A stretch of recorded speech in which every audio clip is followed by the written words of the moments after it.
A very experienced and renowned drama practitioner, Katherine Zachest, to come into our classroom to share her experience, her views, and her practice about promoting drama educations in the kindergarten in Australia, as well as maybe some experience in China. And I show all of you her book that you can easily find in our library. The name is Drama for Early Childhood.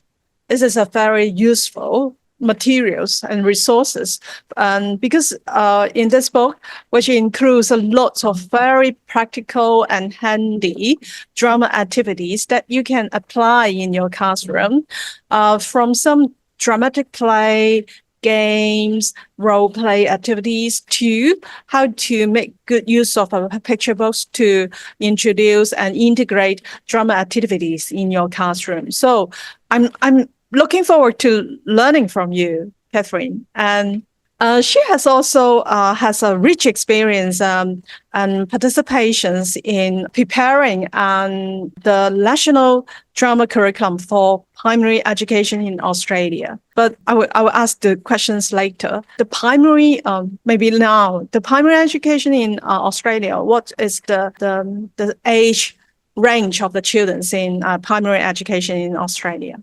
Katherine. Yes, the children start school at around 5, and that is, and then they finish primary school at around the age of 12 or 13. But before primary school is what we call kindergarten, and that is the 3 and 4 and 5-year-olds. Oh, I see. Yeah. So there is some overlapping of the ages of the children. Yes, and usually it's up to the kindergarten teacher in consultation with the parents to say if they think that their 5-year-old is ready for school, or maybe or their 4-year-old turning 5 is ready for school, or maybe they need one more year. So, thank you. Thank you. I can provide with you some information about the local kindergarten in Hong Kong. The children in kindergarten in Hong Kong, they are generally are 3 to 6. So your experience in teaching, particularly primary school children, would be very helpful for them as a references. The purpose of inviting you is also because of we want to promote the internationalizations of the program and reach our student global perspective. And you are a very right person that I want to invite, because you have rich experience to teach drama education in Australia, not just in Australia, and also in Macedonia and also China. So you have a very global experience in using drama in different culture, and also in different with different cultural practice and perspective teachers all over the world. Katherine now is also a lecturer in the University of Dickens of Australia. She's now studying her PhD and also exploring how to use drama to promote sustainability. I think this topic is so important because of the climate change and also the protections of our environment. We need to start at very early age to help students to have a good attitude towards our world and people. Okay, can we give some clapping to Katherine? Can you hear that? Okay. A little bit, yeah, thank you. So I'll pass the time to Katherine. Thank you so much, Pansy, and thank you for having me. It's a real honour to be asked to do this for you at the Education University of Hong Kong. That was really lovely. So Pansy and I had a quick Zoom meeting, I think it was last year, and we realised that drama education and early childhood is such a small field and not many people working in this field. So those of us who are working in this field need to reach out and stick together. So it's lovely that we've made this connection. I wanted to just give you some overview about the place of drama here in Australia, and I think you'll find it's very similar to what is happening elsewhere. Drama in Australia faces many challenges. Many people don't know what it is or how to use it. They sort of might know that it's quite important, but they're a bit nervous to use it in their classrooms. And I know that Pansy has written extensively on this about, making drama more accessible for teachers and listening to teachers' voices, and what is it that teachers need to be able to feel confident to use drama in our classrooms. So tonight we are going to start really easy work, and this is what I tell my students at Deakin, that if you're not sure how to use drama, starting with children's books is the best way to begin. So thank you to those of you who have purchased my book already, and it is translated in Mandarin. I'm sorry that it's not translated in Cantonese, but this book came about because when I was starting to teach drama in early childhood, there's not many books around, and I thought perhaps I just write my own book. And it's been quite popular and translated in the United Kingdom and in China and in Estonia. So I'm doing lots of work now about exploring some of the ideas and concepts in the book. So one of the chapters in the book is all about using children's books in drama. I would like you to think about your favourite stories or favourite books that perhaps you read when you were younger, or if you are teaching already, perhaps you're using these in your classroom. So children's books are a wonderful source of imaginative learning, and there's lots of potential for the children to become different characters and explore narrative. So this session, we're actually going to be using a story called The Three Little Pigs, which I think that lots of you will be quite familiar with. So we know, of course, that there's lots and lots of benefits of introducing stories and reading to young children. Even if they're not reading, just the act of turning pages and looking at the illustrations with an adult is so important. And there's lots of research, which I'm sure you're all very familiar with, that the benefits of reading include the language skills and, building vocabulary, getting the children to understand things from different points of view, developing the children's social and emotional awareness. And we know, of course, that people who are exposed to lots of books early on have a higher success rate in academia. So as teachers, we are using books all the time in our classrooms, and be sure that you are always looking for quality books. So when we talk about quality books, this is books that inspire and ignite imagination. They're challenging, but they're not too hard for the children. It's still relevant.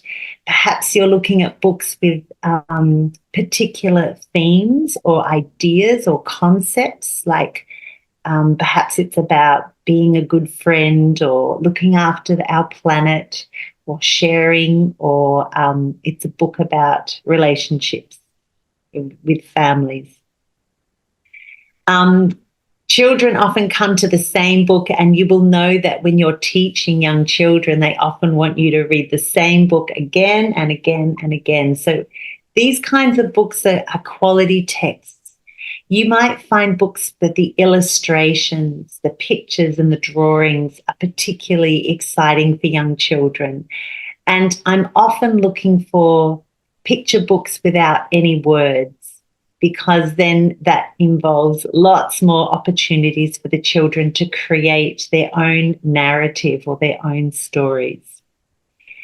When we're selecting books for drama, I say to my students here in Australia, if you're struggling to make a lesson plan for this book, it probably means that you don't have the right book.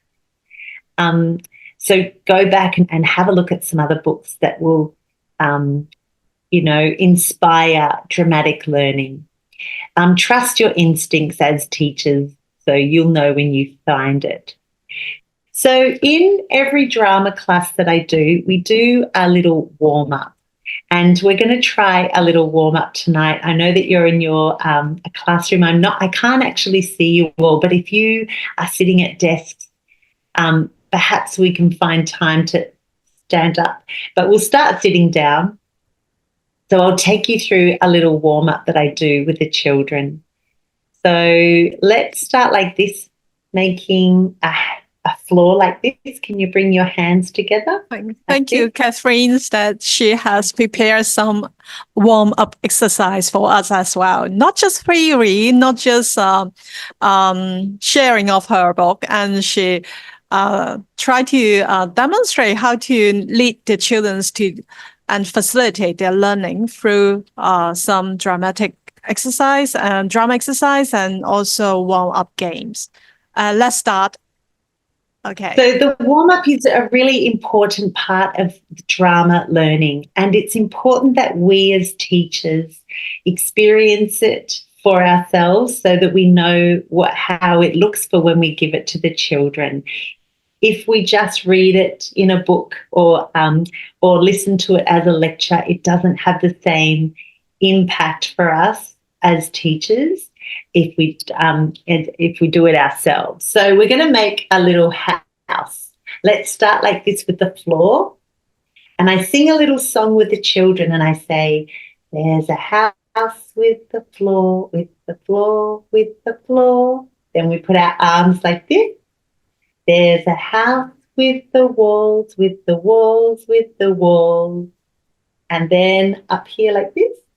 There's a house with the roof, with the roof, with the roof. Uh-oh. And then I ask the children to wibble, wobble, wibble, wobble. We're like, oh, crash. And the house crashes. And we put our hands like this. There's no house anymore, anymore. There's no house anymore. So then I ask the children to stand up. So if you can, I'm going to stand up. You don't have to. But if you would like to stand up, we can. And we know that drama is a very physical body of work. So here we go. You ready? We're going to make a house again. Start with the floor. So there's a house with the floor, with the floor, with the floor. There's a house with the walls, with the walls, with the walls. And the roof. There's a house with a roof, with a roof, with a roof. Uh-oh, uh-oh. I crash down, falling down. You don't have to fall down. There's no house anymore, anymore. There's no house anymore. So often starting with a little simple song or a finger rhyme is a really lovely way to invite the children into your drama session. It brings a little sense of focus. So I use lots of singing and finger rhymes in my classrooms with young children. And then I say to the children, we're actually going to be building some houses today. Do you know a little story about some animals that built a house? So here I'm inviting the children to share their knowledge and their ideas. So at least one of the children will put their hand up and say, yes, we know the story of the three little pigs.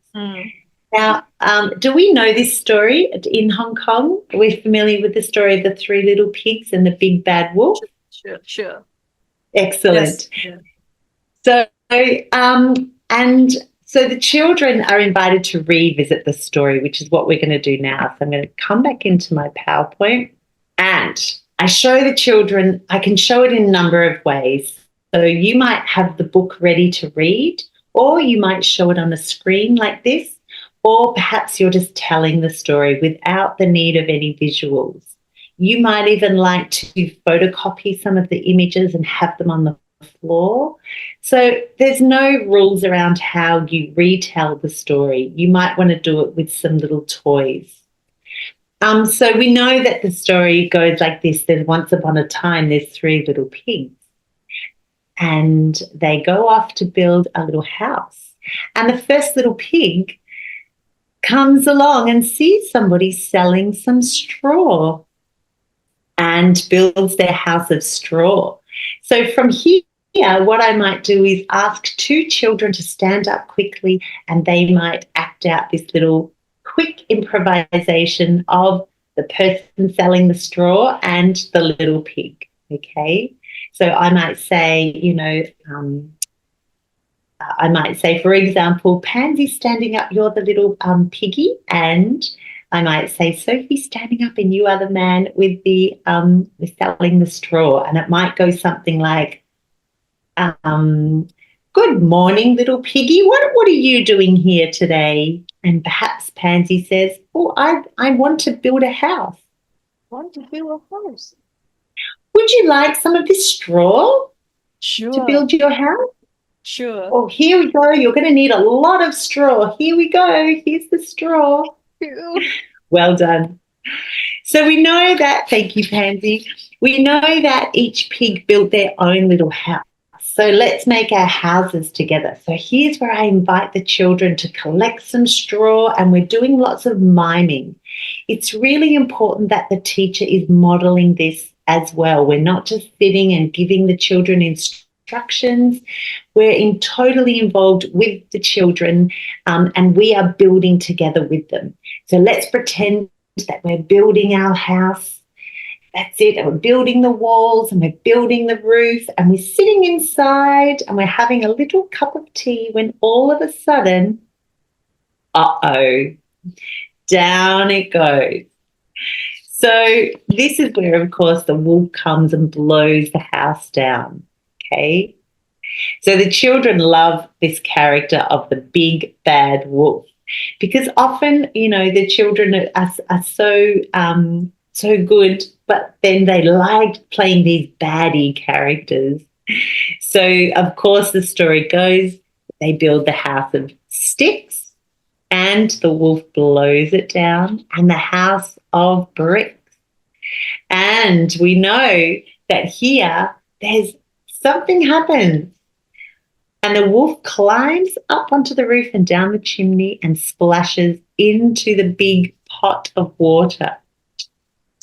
So as you're telling the story or retelling the story, because the children are often quite familiar with fairy tales or fables or, traditional folk tales, as you're retelling it, it's up to you whether you would just like to read the story and have the children sitting, or like we did earlier, selecting a few children to act out little bits. Once you become very familiar with teaching drama, you'll be able to get everybody up. Everybody standing up being the piggy. Everybody standing up being the big bad wolf. But when you're starting out, just select a couple of children at a time to help manage that high energy.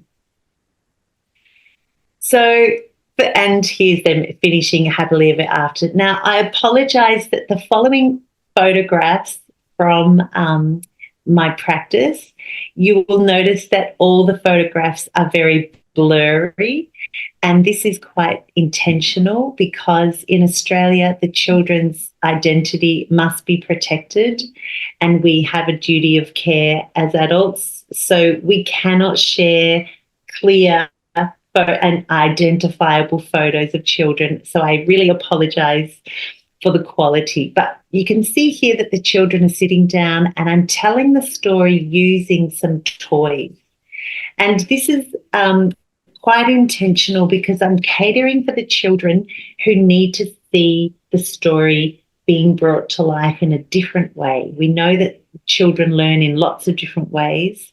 I also use lots of puppets and puppetry in my lessons. And this is also a really lovely, engaging way to invite the children to explore this story without needing to just sit on the mat and have it read to them. So puppetry or toys or some simple props in your classroom might be an opportunity for you. So the drama classroom, as you may or may not have had a chance to teach drama, but as Pansy knows, drama is very noisy and very high energy, and you're never quite sure sometimes where the story might go. So make sure that you again, starting small is a good idea. Sometimes just 5 children at a time for maybe 10 or 15 minutes. So don't try to teach the whole class for 45 minutes. That's what I'm doing at the moment. So I have 22 children for 45 minutes. But I've been teaching drama a long time, and I certainly would not recommend to do that while you're just starting out. So once the children are familiar with the story, whether it's Three Little Pigs or whatever story that you've got for them, then we can use something called Tableau, which I'm sure Pansy has talked about a lot. So Tableau is a word for frozen picture or frozen image. So then I get the children to stand up and I get them to find a partner. And I ask them to create a tableau or frozen picture of the straw house, okay? So if you are in your classroom now, or perhaps you're watching this on Zoom, I'm not sure, but if you're able to, see if you can, while I'm counting down from 10, to make a frozen picture of the house with a partner. I'll give you time to stand up and find a partner. All right, are you ready? So with your partner, making the shape of the house. Are you ready? 10, 9, 8, 7, 6, 5, 4, 3, 2, 1, 3. So I can just imagine all of these beautiful houses. I wish that I could see you all. All right, so let's try now to join up with a group of 4 people. So 2 and 2 joining up to make a group of 4. And now we're going to make the house of sticks. Are you ready? Okay. Oh, you're so gorgeous. Oh, that's so cute. All right, ready? And 5, 4, 3, 2, 1, and freeze. Excellent. And now see if we can join up all together, making one big group together to make our very strong house of bricks. We're going to need some walls, maybe a door and some windows. Ready? I'm going to count from 5, 4, 3, all work together, 2, 1, and freeze. Excellent. Give yourselves a little clap and come back to sitting down. Excellent work. All right, so Tableau, we use Tableau all the time in drama because it allows the children to not only recreate the illustrations of the book, but it also allows the children opportunities to collaborate, speak, communicate with their peers, think quickly. They are needing to work physically. They're often needing to solve problems. So there's lots and lots of skills happening in that simple act of creating a tableau. So the children build the house. And then I sometimes get them to, pretend to wibble wobble and have a little crash. You can see here that the children are working in groups of 2s or 3, and they're negotiating and they're communicating and they're working together and they're trying to solve their little problems about how they're going to make their particular houses. And then sometimes I walk around as the wolf and I might blow them all down. Now, of course, children are going to love falling down and getting up again and falling down. But sometimes we, of course, need to keep the children very safe. So for this particular part, sometimes I get them to do group at a time, or I get them to do it in slow motion, which means that they have to work out how to crash slow, slow, slow as the wolf comes and blows them down. If you are working with older children, you can create more complex tableaus. Perhaps you ask the children to create a chimney or a door and 4 windows, or perhaps a door that can open and close, or maybe you want flowers outside the house. So keep challenging the children, but still keep it within their grasp. So that is playing a little bit with Tableau. Now let's have a look at some of the characters. So in drama, we use characters all the time to help bring our stories to life. And when you are selecting a book, think about the characters. Are they relatable for the children? Would they like to pretend to be this character? We know that young children love to be animals. So anything with animals, they like to explore. Lots of strong emotions as well. So characters in the book, let's be our little piggies. We'll start with our piggies. So standing up. And can you show me that your tummy is getting big, big, big, big, big, like a big piggy? And show me now how you walk with a big tummy, big tummies. And now let's see if we can be a wolf.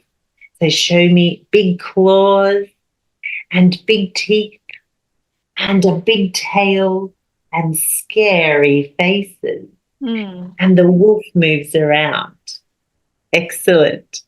So I asked the children to play between the wolf and the pig.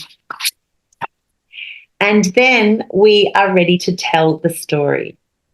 So once we've done our character warm-up and we've played with the idea of the houses, I invite the children to sit in audience position. So I often use a big piece of fabric and I place that down and the children come and sit as audience. And then I select children one at a time to come and be the actors or the performers. And then we swap over. So everybody gets a turn. Here you can see that I've got the piggies down here in their house. And I've got 3 wolves, okay? Because the wolf, of course, is a very popular character to play. So it's okay to have multiple characters of multiple actors of the same character. You can also see that I've introduced some really simple costumes. So just a little headband and a little piece of fabric wrapped around. There's no piggy ears or a piggy snout or piggy big costume. You don't need it. Just keep things really simple. In fact, many times I don't use costume at all because it becomes quite distracting. So you'll see here that the wolves are actually placed behind the pigs because I want to teach the children some performance skills. And this is where the children get an opportunity to learn and remember to face the audience. So these are performance skills. But often if we're presenting and there's no audience, we don't need to worry. So let's imagine that the children have acted it out and then they stand up and they take a little bow. So let's think about other ways that we might use a book, because you don't need to always just read the book and act out the story. So if you've got a book that you know, you can write down some of these ideas. But I'm sorry, this is a very blurry picture, but you might just look at the front cover of a book. So this book here, I'm going to stop sharing just for a minute. This book here I bought just recently, and it's a really beautiful book. It's got sustainability themes, but it doesn't have any words in it. It's just got really beautiful pictures. But sometimes I just use the front cover, or I might have a book like this one and just use the front cover. So you might just use the front cover for the book, and I say, what do you notice? What do you think this story is about? What can you see? And I'm asking the children to share their ideas. And then I might ask the children to use Tableau and recreate a picture, for example, just like this. I get them to create a story based on just the front cover. So sometimes my drama classes, we don't even open the book. We just do the whole class based on what the children have observed just from the front cover. And this is really important skills because we know they are using observation skills, they're sharing their ideas, they're creating collaborative narrative, they're sharing their thoughts and perspectives about what this could be about. And so there's lots of really beautiful opportunities for the children to develop those social skills and communication skills, even before we got into the drama. So you might, with younger children, create a story and collect the children's ideas, just what they notice from the front cover, and then use that to narrate a story whilst the children are acting it out. For older children, maybe 6, 7 years old, they are able to be put into groups and work more independently. You will give them the instruction based on what you see. Can you create a story with a beginning, middle, and end, just based on this narrative here, on what you see? So front covers I use all the time. The other thing I use, and this is again a very blurry picture, isn't it? Gosh. You might just like to use the illustrations. So again, when you're selecting your book, think very carefully about the illustrations. Does it invite the children to want to be a part of that world? Here I've given the children I've photocopied a page out of the book, and I've given the children a page each, and they're working on particular illustrations using Tableau that will later come to life. You might like to just look at the theme or the message of your story. So think about this theme. Maybe the theme is about friendship, or maybe it's about looking after our planet, like that boy and the elephant. Maybe it's about cultural awareness. Maybe it's about, respecting other people and our parents' decisions or something. Or maybe it's about persistence. So have a look at what the theme of the story is and ask the children to create a story based on that same idea. So this story was based on, they were asked to think about the 3 little pigs, and they decided that the story was about persistence, trying hard and never giving up. And so the children created this story about the wolves, and the wolves were actually hungry and they had to think of a way to create some food. So they opened up a restaurant and they planted some things in their garden to create more food. So here, this is just based on the children's ideas, and here you can see the children bringing that story to life. You may actually look at just the characters. So again, the children love the character of the wolf, but they decided here that the wolf was going to become a pirate. And so we told, they created a story because the wolf wanted to go on a new adventure after he had blown all of those houses down. He was sick of living in the forest, and he decided he was going to be a pirate. So here again, the children were invited to create a story that would take the wolf, just looking at that character, and we took it beyond the story of the three little pigs, and they told a story about the wolves finding treasure. In drama, it is really it's a really lovely art form to teach because we're looking at perspective and points of view and empathy all the time. So in this class here, the children had been working with the three little pigs, and they all felt really sorry for the wolf, and they wanted to tell a story from the wolf's point of view.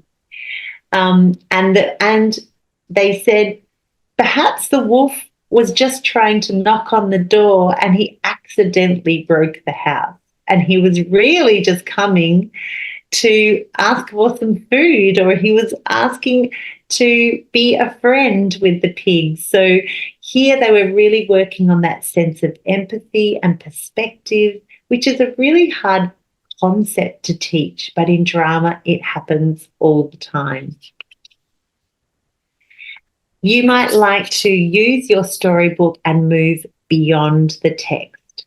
So whatever happens at the end of the story, that's actually the beginning of another story. So again, we're asking the children to say, well, what would happen next? So the pigs are fine. They've sent that wolf away, but what would happen now? And here the children decided that the pigs were going to go to the palace, and they wanted to meet the king and the queen. And so we created another story. But think about where the story might go next. The other thing that I love to do with the books is I'm reading the book and I'm reading the book and I'm reading the book, but then I don't read the ending because I want the children to create a new ending. And so this is, again, a lovely opportunity for those communication skills, those problem-solving skills, collaborative skills, listening skills, negotiating with one another, and really challenging the children to think about what would happen next. So in this version of the Three Little Pigs, the children decided that the wolf needed some backup and he couldn't blow that brick house down, so he called on his friend the dragon. And we can see here the children have made the shape of the dragon that's coming in to blow that brick house down, the head of the dragon and the wings here, and the tail, I guess, and the spikes of the dragon here. So we know that there's lots and lots of educational benefits. This is really what we're doing here as teachers. We are using drama as pedagogy, as a way of teaching. But the children, of course, are just having a lovely time. They're having so much fun. They're being dragons and blowing down houses and being pirates and having a wonderful time.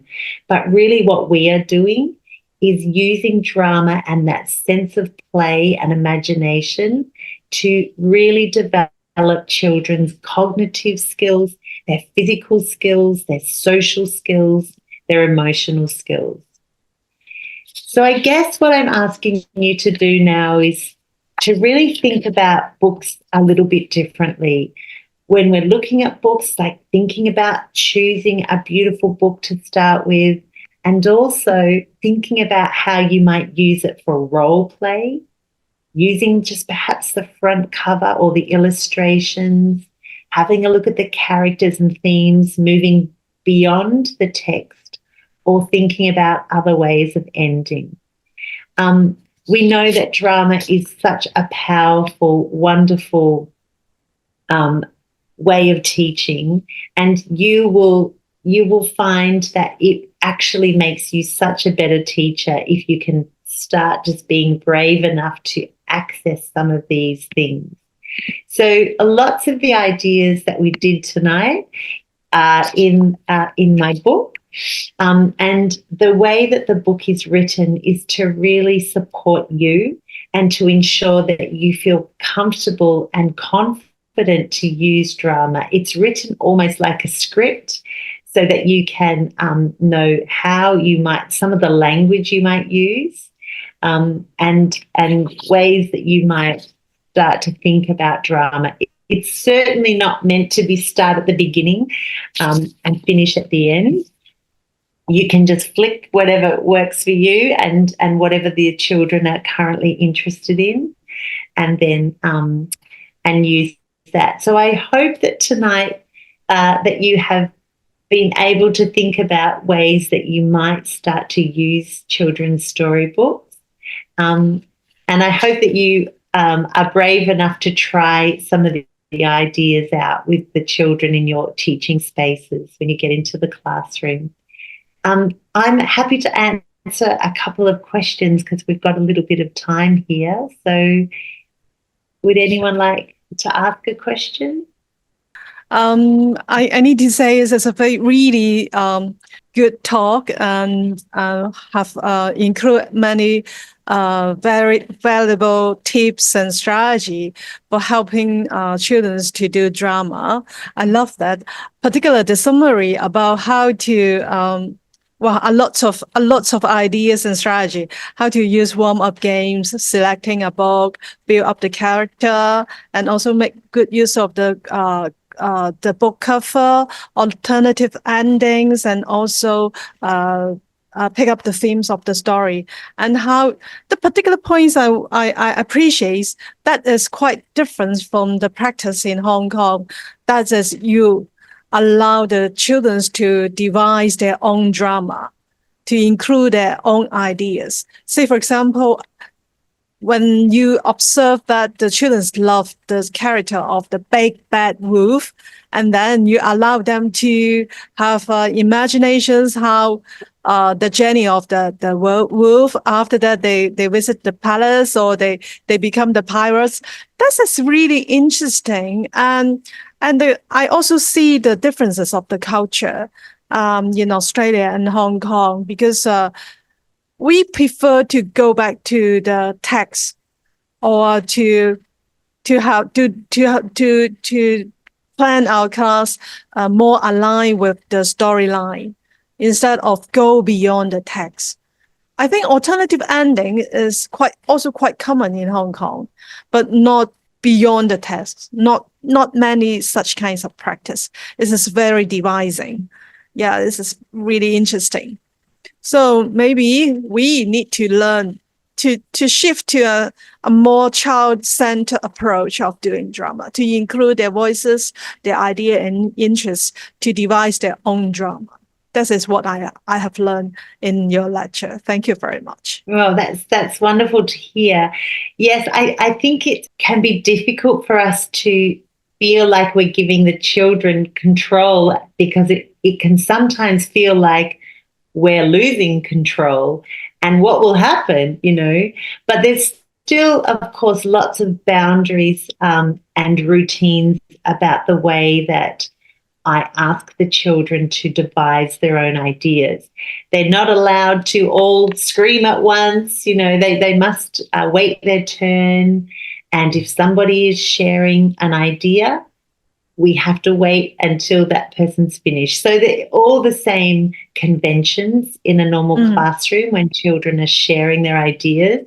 Because as you can imagine, 22 4-year-olds all want to say something at the same time. And we know that as teachers, that can be really tricky. I sometimes, and again, this is where I would encourage you to start small and just select 6 or 7 children perhaps, and just ask them some ideas, and build small like this, so you become a little bit more confident. But the children's imagination is so much richer and more developed than ours because, of course, they are still in that realm of play and imagination. This is their language. This is their world. And we have to relearn it as adults, that playfulness and that spontaneity, which can be really daunting when you start, but certainly very rewarding. And you will find that if the children have shared their ideas and their thinking, they will be far more engaged and more willing to participate because it is their thinking and ideas being brought to life and celebrated, and not just recreating something that's already been done. It can be, it can be really. Has anybody tried some drama in their teaching? Like, do you have teaching practices or teaching rounds or placements in schools during your university degree? I can give you more information and background of our course, and this is sort of an introductions course. Okay. Before that, most of them, I think over 90% of our class, they have received any drama education training. And in their secondary school, and I don't think we do not have drama education in our secondary school. So drama education is new to them. And hopefully after this course, they will bring more drama to the children in their school. But they may come across the problems about the time arrangement. You mentioned about the class size, the ratios between the teacher and the children. 即係澳洲都係1:22，你聽唔聽到啊？ Katherine advises to divide the class into 2 groups. How many minutes or the frequency of doing drama in Australia? Can I ask these questions? Yeah, so the school that I am teaching at, they only have drama because I'm not there every day. I'm only there 2 days a week in my school because I have another job at the university. So the 2 days that I'm there, they have drama with me once a week. And the 3-year-olds, it's the beginning of our school year. So we're just learning routine. But they will have about half an hour. But if and then the 4-year-olds, 4 and 5-year-olds, maybe about 40 or 45 minutes. But what I'm suggesting is, I mean, because I've been teaching drama for a long time, but I think if you're just starting, just 10 minutes, just playing pretend, just playing a little game, or singing a song, or lots of finger rhymes, or reading a story, and just let's all pretend to be the elephant, or let's all pretend to be angry, or let's all pretend to be this. So keep it really light and small, and have some strategies to bring the children's energy down. There's in the first lesson there's lots of tips and tricks about keeping that energy because the energy gets a little bit crazy. How many lessons for one picture books? Just 4 to 5, or it depends. Like it depends on the child, on the children and that particular group. Some groups will want to do the same story again every week, and I'm like, oh my gosh, I've had enough of that story. Can we move on? But the children are like, come on, let's do it again. But this time I'm going to be the. So we sometimes revisit stories many times, but again, I keep my program very flexible to suit the needs of the children. So I'm always basing my lessons on the children's current interests and levels of skill, and only taking them further when they need to. Otherwise, I repeat the classes and consolidate some of those skills, introducing perhaps some different elements. But really, the best way of of being more confident with drama is to watch it in action. So ideally, I would love to come and teach some children so you could see what it looks like and see the responses, and I guess then see firsthand how the children react and respond to drama. Thank you. Oh, I just have a question about if a child is very shy or reserved, are there any tips to encourage the child to participate? Yes.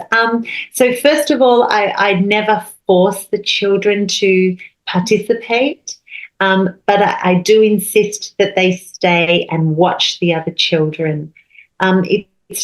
Sometimes the children will just need to watch a little bit. Week by week by week, they're starting to feel a bit more comfortable. Sometimes I give them an instrument or a puppet or something to hold, or maybe I ask them to hold the book while I'm reading, or put the fabric on down, or hand out the costumes to give them a little job. And they're starting to feel a little bit more confident and comfortable. And so bit by bit, they will start to feel like they are able to present. Puppetry is actually another really lovely tool that I use, because the attention is not on the child, the attention's on the puppet.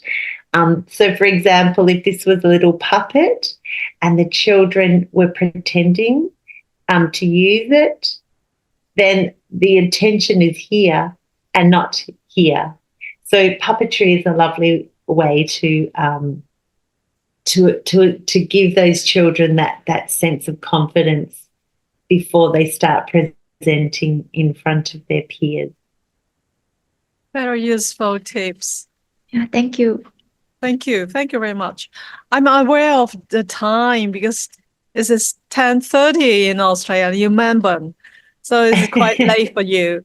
But I need to say thank you on behalf of our student and our program and our department for your very inspiring and useful sharing of your drama teaching in Australia.